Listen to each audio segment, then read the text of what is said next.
در یک ماه اخیر 14 اسرائیلی و کمش 50 فلسطینی یا در حمله‌های تروریستی یا زد و خورد با سربازان اسرائیلی کشته شدند. نشانه از کاهش خشونت هم به چشم نمی رسد. نیزوی اخیر بعد از آن آغاز شد که فلسطینی ها دو برادر اسرائیلی از شهرک هربرچه را در ساحل غربی کناره رود اردن هنگام گذرشان از شهرک هوره فلسطینیان تیرباران کردند. شهرک نشین های اسرائیلی میگویند راهی هوره که هر روز هزاران یهودی برای رسیدن به بیت المقدس از آن میگذرند پیوسته مورد حمله قرار میگیرد. متاسفانه این مکان است که در آنجا اکثر وقت بمب‌های آتشفشان و سنگ می‌پرتایند. سال 2022 بیش از 7000 چنین حالت جای داشت.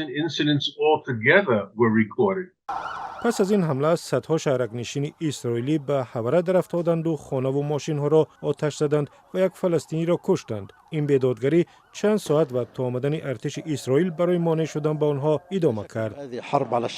این یک جنگ علیه مردم فلسطین است، یک جنگ فراگیر از جانب حکومت اسرائیل. این حمله های شهرک نشین ها بخشی از سیاست حکومت می باشد، هرچند بعضی ها کوشش می کنند که آن را انکار کنند.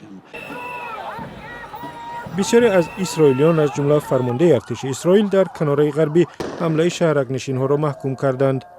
جنجال را حرفای وزیر مالی اسرائیل بزالل سموتریخ اوج داد که گفت اسرائیل باید شهرک هوره را نیست و نابود کند. بعدتر سموتریخ گفت که از سر احساس چون این گفته است، اما بیانیه او را در اسرائیل و در سطح بین المللی خطرناک نامیدند و محکوم کردند. اگر دانستن می‌خواهید از لحاظ استراتژی این به معنای تشنج بیشتر و افزایش خشونت را دارد، خشونتی که دوامدار خواهد بود. از نقطه نظر اخلاقی برای ما یهودیان و اسرائیلیان مشاهده این همه خیلی ناگوار است. تحلیلگران اسرائیلی میگویند نگرانی‌های وجود دارد که رمضان که همین ماه آغاز می‌شود می‌تواند تنش‌ها را باز هم بیشتر کند.